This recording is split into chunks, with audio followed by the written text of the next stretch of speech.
ऐसा ही होता है। एक ऐसा एग्जाम्पल देता हूँ जो आपने बहुत जगह पर सुना होगा। आपने अपने घर में एक गुलाब का पौधा लगाया और जैसे ही उसमें गुलाब का फूल आया आपने उसे तोड़ लिया और अपने पास रख लिया। तो इसका मतलब हुआ कि फूल आपको पसंद है, या फिर आप उस फूल की तरफ अट्रैक्ट हुए हो, यानी कि आकर्षित हुए हो और आपने हमेशा के लिए उस फूल को अपने पास रखना चाहा। लेकिन इसके ऑपोजिट, अगर आपको फूल से प्यार है तो आप उसे कभी नहीं तोड़ेंगे। उससे आप तोड़ेंगे नहीं, बल्कि उसे पालोगे।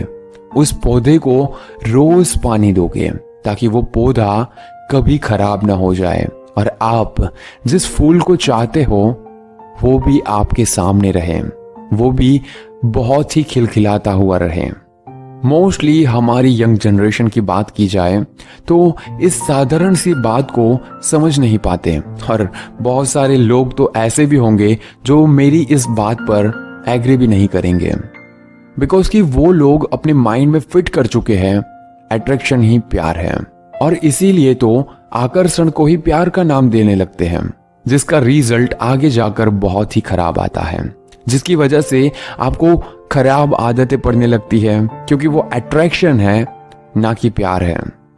दरअसल आकर्षण के पीछे हमेशा इंसान के अंदर एक डिजायर छुपा होता है, या फिर यूं कहे तो इंसान जिसके लिए अट्रैक्ट हुआ है उसमें अपना बेनिफिट देखता है, अपना फायदा देखता है। वो फायदा कुछ भी हो सकता है, एनीथिंग, लाइक फिजिकली भी हो सकता है, पैसे से जुड़ा भी हो सकता है, या फिर कुछ भी हो सकता है जिसमें उसे खुशी मिलती हो। That means अट्रैक्शन में आप जब भी किसी इंसान के साथ जुड़ते हो, डिजायर या फिर कोई ना कोई बेनिफिट देखकर ही आप उसके साथ कनेक्ट होते हो। उसी को आज के यंग जनरेशन प्यार मान लेते हैं।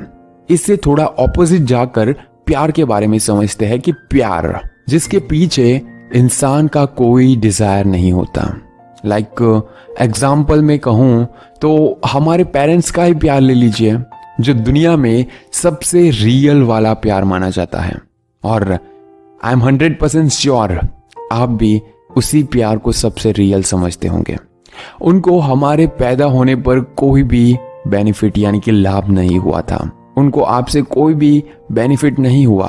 आपको वो पढ़ाते हैं, बड़ा करते हैं, आपकी केयर करते हैं, फिर भी सामने से कोई बेनिफिट, कोई भी लाभ की वो इच्छा नहीं रखते हैं। और ऐसा भी नहीं है कि वो आपको पढ़ाते इसलिए कि बड़े होकर आप उनकी सेवा करो। वो अपना फर्ज समझकर आपको बहुत ही प्यार से बड़ा करते हैं और आपकी हर ख्वाहिश को पूरा करते हैं। इसे कहते हैं एक सच्चा प्यार। तो अब सवाल ये आता है कि कैसे पहचाने कि प्यार है या फिर अट्रैक्शन। यहां पर मैं कुछ साइंस बताने वाला हूं जो प्यार और अट्रैक्शन को अलग करेंगे।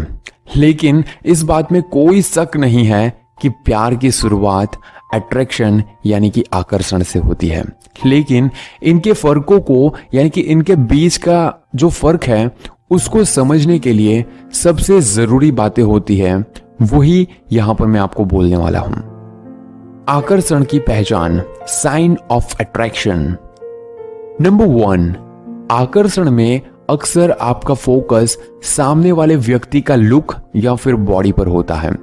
मोस्टली देखा जाता है कि लड़का हो या फिर लड़की, वो दोनों एक दूसरे के अंदर लुक पर ही ज्यादा फोकस करते हैं कि तुम्हें ऐसे दिखना है, तुम्हें वैसे दिखना है। हाँ, एक कैरिंग पॉइंट पर अच्छा है, लेकिन अगर ज्यादा लुक या फिर बॉडी पर ध्यान जाने लगे तब उसे अट्रैक्शन ही कहा जा सकता है। नंबर 2, आकर्षण में इंसान अपने रिलेशनशिप को रियल फीलिंग की बजाय फैंटेसी यानी कि कल्पना पर टिकाने की कोशिश करता है। मोस्टली लड़का हो या फिर लड़की जब भी किसी पर अट्रैक्ट होते हैं तो उनको खुश करने के लिए झूठी झूठी अपनी तारीफें सुनाते हैं या फिर झूठे मूठे वादे कर देते हैं एंड अपनी तारीफों के पुल बनाकर उसको खुश करने की कोशिश में लगे रहते हैं। इसको फैंटेसी की दुनिया ही तो बोला जाएगा, सिर्फ और सिर्फ एक कल्पना की दुनिया। नंबर 3, आकर्षण में 2 लोग लवर्स हो सकते हैं, लेकिन रियल फ्रेंड्स नहीं हो सकते जो एक दूसरे के इमोशंस को अच्छे से समझ सके।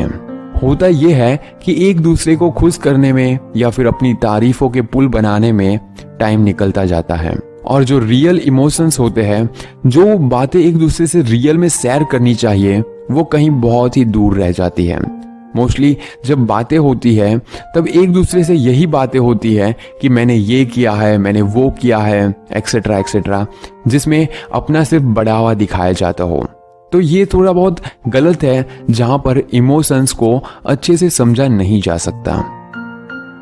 नंबर 4, आकर्षण में जब भी कोई सामने वाला छोटी सी भी गलती करे तो बहुत ज्यादा बड़ा झगड़ा हो जाता है। मतलब कि छोटी छोटी बात पर एक दूसरे पर उंगली उठाना या फिर एक दूसरे को अंडरस्टैंड नहीं करना, यह आकर्षण में ही होता है।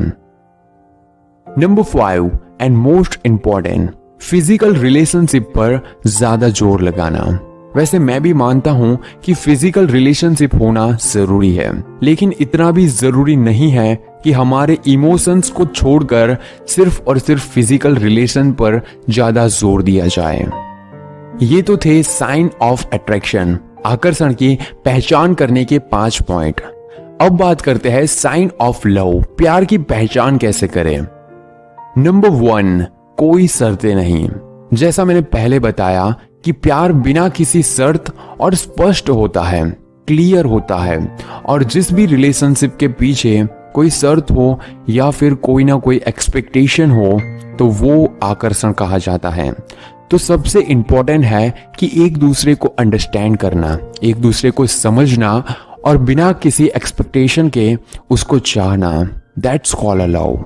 Number 2, boringness. प्यार और अट्रैक्शन, इन दोनों के बीच के फर्क को समझने के लिए रिलेशनशिप के साथ होने वाले उबाऊपन यानी कि बोरिंगनेस को समझना बहुत ही जरूरी होता है। जैसे अगर आप किसी भी काम को करते हुए या फिर किसी भी रिलेशन में रहकर बोर महसूस करते हो तो वो केवल आपका अट्रैक्शन है, सिर्फ और सिर्फ अट्रैक्शन।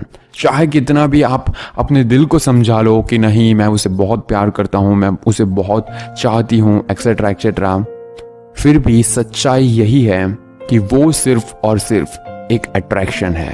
और सच्चाई देखी जाए तो सच ये है कि जिस भी काम या फिर जिस भी इंसान से आपको प्यार होता है, आप उससे कभी भी बोर नहीं हो सकते, या यहां तक कि उससे आपको कभी थकान महसूस होगी ही नहीं। आप सिर्फ और सिर्फ उसे चाहेंगे, कभी भी आप उस इंसान से बोर नहीं होंगे, उसकी गलतियों को आराम से माफ कर देंगे या फिर उसकी छोटी छोटी गलतियों को एक्सेप्ट करके अपनी लाइफ को और बेहतर बनाएंगे। नंबर 3, भावनाएं। अगर प्यार सच्चा है तो सामने वाला जो भी इंसान है उसकी भावनाओं का ही नहीं, उससे जुड़ी हर एक चीज का आप सम्मान करेंगे, हर एक चीज को आप उतनी ही वैल्यू देंगे जितनी उसे वैल्यू मिलनी चाहिए, चाहे वो उसका टाइम हो, चाहे वो उसकी बातें हो, या फिर कुछ भी हो सकता है। Number 4, understanding. पहले मैंने जैसे बताया कि अट्रैक्शन में छोटी छोटी बातों पर झगड़े हो जाते हैं, लेकिन प्यार में ऐसा कभी नहीं होता। अगर आप किसी को सच्चे दिल से चाहते हो तो आप उसकी गलती पर भी पर्दा डालकर उसे एक्सेप्ट कर लेंगे और उसे समझने की कोशिश करेंगे कि इसने ये गलती क्यों की, क्योंकि प्यार का मतलब ही होता है अंडरस्टैंडिंग, एक दूसरे को समझना और एक दूसरे को समझकर अपने प्यार को और स्ट्रॉन्ग बनाना। नंबर 5, कमजोरियां। प्यार में इंसान एक दूसरे की कमियों पर ध्यान कभी नहीं देता, चाहे सुख हो या फिर दुख हो, वो उसके साथ खड़ा रहता है। तो ये तो थे sign of attraction and love, लेकिन यहां पर कुछ और एक्स्ट्रा बातें मैं आपको कहना चाहूंगा कि जिससे भी आप प्यार करते हो उसे पूरी तरह से खुला कर दीजिए, ना कोई दबाव होना चाहिए और ना ही किसी भी चीज पर रोक टोक होनी चाहिए। अगर वो सच में आपसे प्यार करता है या फिर आपसे प्यार करती है तो वो आपके साथ रहेगी। रिलेशनशिप को और अच्छी बनाने के लिए एक दूसरे पर दबाव डालना कोई जरूरी नहीं है। ज़रूरी ये है कि आप एक दूसरे को समझें, अंडरस्टैंड करें कि आपको किस चीज़ की ज़रूरत है, सामने वाले को किस चीज़ की ज़रूरत है, और दोनों की ज़रूरतें बिना कहे पूरी कर देना उसे प्यार कहते हैं। उसे प्यार नहीं कहा जाता कि आप सामने वाले से एक्सपेक्टेशन रखते हैं कि मुझे ये मिलेगा, मुझे वो मिलेगा, या फिर मुझे बहुत ज़्यादा प्यार मिलेगा। आप ये समझने की कोशिश कीजिए कि वो भी यही चाहता होगा कहीं ना कहीं, या फिर वो भी यही चाहती होगी। उसके मांगने से पहले आप उसे उतना प्यार दे दीजिए, उतनी खुशी दे दीजिए, या फिर उतना खुला छोड़ दीजिए कि वो कभी कंप्लेन ही ना कर पाए और आपसे कभी दूर जा ही ना पाए। सो बेस्ट ऑफ लक आपकी लव लाइफ के लिए, एंड बेस्ट ऑफ लक आपके हर एक सपने के लिए। और नीचे कमेंट में ये ज़रूर बताइए कि आपको ये वीडियो कैसा लगा और आपने इस वीडियो से क्या सीखा। और अगर कुछ ज़्यादा ही पसंद आ गया तो आप इस वीडियो को अपने दोस्त या फिर